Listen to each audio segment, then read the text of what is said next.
Bon dia i benvinguts a l'Espai Pitxi Patxi. Avui parlarem amb els passarells del Tecnocampus de Mataró. Ens acompanyen la Lili Moral, que és la fundadora d'aquesta colla, en Joel Díaz i en Nil Mestres, que són nous a la colla, que us diuen novatos, no? Nois? Sí. Sí, doncs benvinguts. I en Víctor Pallerol, que és membre de la junta d'aquesta colla universitària. Llavors, nois, benvinguts al programa i ara comencem amb l'entrevista. Per què vau decidir començar a formar part d'una colla universitària? Aviam. Les noies primer, no, Lili? És que jo no vaig decidir entrar, jo vaig decidir fundar-la amb dos companys més de la universitat. Per tant, primer jo vaig formar part d'una colla convencional i després ja vam menjar amb l'universitària. Així que crec que aquesta resposta us toca a vosaltres. Jo des de petit sempre m'havien agradat els castells i, bueno, ma mare sempre que els mira així que plorar i tal, i quan em vaig enterar que hi havia una colla universitària i que a més doncs, que hi havia bastanta gent, que hi havia bastant caliu i que fèiem festes i tal, doncs per totes aquestes coses vaig decidir entrar. Llavors, vosaltres què sentiu quan feu castells? Quines sensacions us aporta? Bé, jo quan faig castells és una miqueta aquesta sensació de... Hi ha diverses sensacions, no? Sensació de nervis previs, sensació de l'adrenalina que et puja i que et fa estar una miqueta eufòric quan el descarrega o quan ho passa i, si va malament, sensacions de pànic, no sé, són diverses sensacions. Jo, a mi el sentiment que més m'aporta és felicitat. A part de l'eufòria del moment, és el ser feliç quan fas castells, quan treballes per una cosa i et surt bé i quan coneixes a gent i aquesta gent t'aporta coses també a la teva vida. Llavors, això és el que us aporta a vosaltres personalment.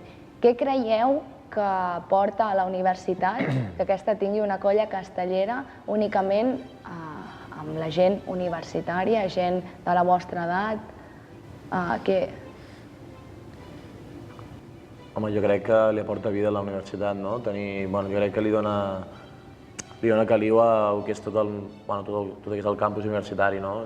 Si no, la gent vindria, faria classes, quedaria per fer 4 treballs i marxaria, no? I crec que tenir un espai, unes hores a la setmana dedicades a fer castells per diversió o per conèixer gent, jo crec que és una cosa que enriqueix la vida universitària, no? Dins del campus.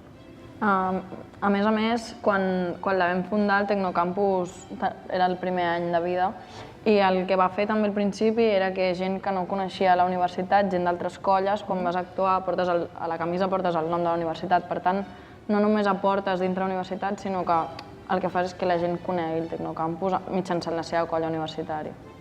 Vosaltres, nois? Jo també crec que això de que, per exemple, nosaltres estem estudiant enginyeria informàtica i enginyeria informàtica, doncs, diguéssim que la gent li ha de casa, bastant a casa, no li ha de sortir i tal, i entrenar a castellers, conèixer gent d'altres carreres, que és molt més difícil que comencis a parlar més en qualsevol altra circumstància, i doncs el conèixer gent nova, doncs... El que comentava la Lili estava bé, no? Que dèieu que a part de relacionar-vos amb gent d'aquí de la universitat, també us relacioneu amb altres universitats. I això ho feu mitjançant les diades. Què feu a les diades? Què són les diades perquè la gent una mica conegui què és aquesta festa? Una diada universitària consisteix bàsicament en... Primer fas els castells, fas els teus castells i les altres colles convidades fan els seus i un cop has dut els teus castells a terme, poden haver sortit bé o malament, el que sí que es fa és que tots junts anem de festa. Primer es munta una gimcana per la gent de les altres colles, es fa una mica d'animació, que és algú posant música o algun músic tocant, i això fa que coneguis la gent de les altres colles, es dona de sopar i sopem tots junts i després normalment es surt a una discoteca de festa també. Bueno, doncs vosaltres, els vostres castells, una mica quin és el recorregut que heu fet, com vau començar i fins ara quin és el vostre millor castell que heu fet? Bé, doncs vam començar molt des de zero, és a dir, quan vam començar érem 4 gats i que gairebé molt pocs en sabien. Vam començar descarregant pilars de 4. I carregant i tirant-los. Intentant-los, però vam començar descarregant-los i vam seguir el recorregut normal d'una colla fent torres de, que 6 de 5 nets i 6 de 5 en pinya, fins que vam aconseguir fer el primer 3 de 6 a Vic, un hivern de fa 2 anys, si no m'equivoco, i fins que l'any passat, tram de primavera, vam aconseguir descarregar els nostres primers castells de 7, el 4 de 7 i el torre 7 en folre. Jo no puc opinar molt perquè també sóc novato com el Joel, però no sé, aviam, estan bé els que fem perquè, aviam, jo per la tele he vist els de Capgrossos i els de tots aquests i clar, no es poden comparar amb els d'aquesta gent, però sí, tot i així, no sé, estan bé, estan molt bé. Vosaltres què sentiu al fer per exemple, torre de 7 en folre que vau fer l'any passat? No teniu ganes, vosaltres novatos, de començar a fer castells mínimament grans per una colla universitària? Perquè el POM, vull dir, no és el mateix que una colla convencional. Home, també et sents bé, no? Perquè és en plan... He format part d'aquest castell, encara que hagi fet poca cosa, he ajudat i en una petita part gràcies a mi han aconseguit fer aquest castell i et sents realitzat. Veus que amb el teu cos has aconseguit fer una cosa que no és algo normal, és una cosa impressionant, jo crec. Cal tenir en compte també que això és un treball en equip, saps? Fer castells és treball en equip. I a més cal tenir en compte que, per exemple, el 4 de 7 o la torre de 7 que vam fer, un 4 de 7 hi ha moltes colles convencionals, colles que tenen pom petit que no poden assolir un 4 de 7 i en canvi les universitats s'estan assolint, ja no només la nostra, sinó jo crec que ara totes les colles universitàries estan en creixement i una torre de 7, jo he vist caure torres de 7 de colles convencionals que sí, ara fan 4 de 8 però que els ha costat molt i nosaltres en vam fer una així, com si fos fàcil. No, jo crec que també el que t'aporten les colles universitàries és que fa que sentir els castells molt més teus, no? Ser molta menys gent i treballar, que tots treballem, al cap de fi, tots acabem fent coses per a aquesta colla, fa que t'acabis sentint els castells molt més teus, no? I a mi, per exemple, que estic a Capgrossos, que he fet castells molt grans, he fet castells de 9, etc., doncs a mi realment els únics castells que m'han aconseguit emocionar són els castells de 7 que he fet amb passarells, no? I crec que això fa que, bueno, aquesta unió que diem, no? És molt més evident en una colla universitària que una colla convencional.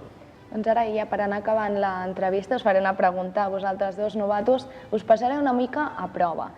Expliqueu-me quines parts tenen un castell, què és això del folre, de les manilles, què són les crosses, una mica a l'estructura que té un castell. Aviam si heu après alguna cosa des que esteu a la colla. Feu bé. Sí, aviam, provem-ho. No sé, començant des de baix, primer trobem la pinya, que és, aviam, una mica és la zona de seguretat i de suport del castell, i per dir-ho així.